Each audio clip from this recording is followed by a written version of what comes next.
saya akan mereview ulang materi hukum pidana pada pertemuan yang ke-12 yang telah disampaikan oleh Ibu Profesor Dr. Hajah Hini Nuraini SMH dengan asisten dosennya Bapak Dr. Muhammad Rendi Aridhayandi SMH mengenai kesalahan atau pertanggungjawaban pidana. Di video sebelumnya saya telah menyampaikan bahwa menurut hukum pidana, kesalahan ini terbagi menjadi dua, yaitu kesengajaan dan kealpaan. Dan di video sebelumnya juga saya telah memaparkan sedikit mengenai kesengajaan. Di video kali ini saya akan memaparkan mengenai kealpaan.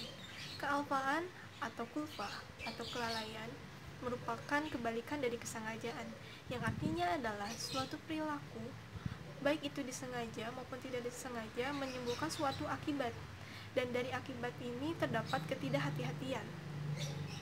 Dalam kealpaan ini terdapat bentuk-bentuknya. Bentuk yang pertama yaitu kulfalata atau bisa disebut juga kelalaian berat. Contoh peristiwanya adalah si A ingin menjahili si B.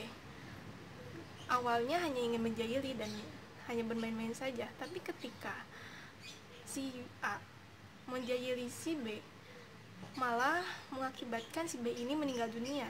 Dan dari akibat meninggalnya ini merupakan suatu bentuk kulfalata atau kealfaan berat.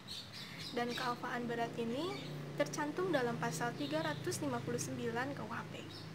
Bentuk yang kedua yaitu kulfa levis atau bisa disebut juga kealfaan ringan.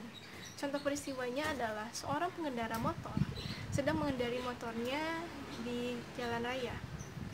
Tanpa ia sadari dan tanpa ia sengaja, ia menyerempet seorang pejalan kaki.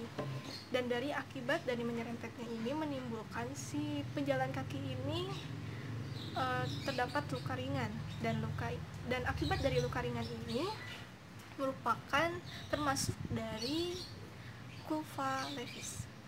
Bentuk yang ketiga yaitu onbouwstelschool, yaitu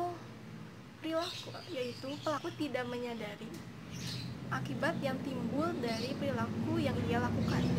Contoh peristiwanya adalah seorang pengendara mobil sedang mengendarai di jalan tol dengan mengebut.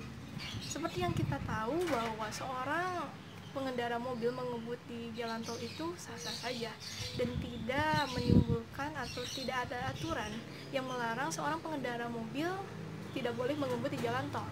Tetapi kembali ke peristiwanya, tetapi saat dia mengebut di jalan tol tanpa ia sadari, karena terkaget juga ada yang menyeberang di jalan tol itu, dan dia mengerem, dan dari tindakan mengeremnya tersebut menimbulkan kendaraan di belakangnya atau mobil di belakangnya itu ikut mengerem juga, mengakibatkan kecelakaan beruntun.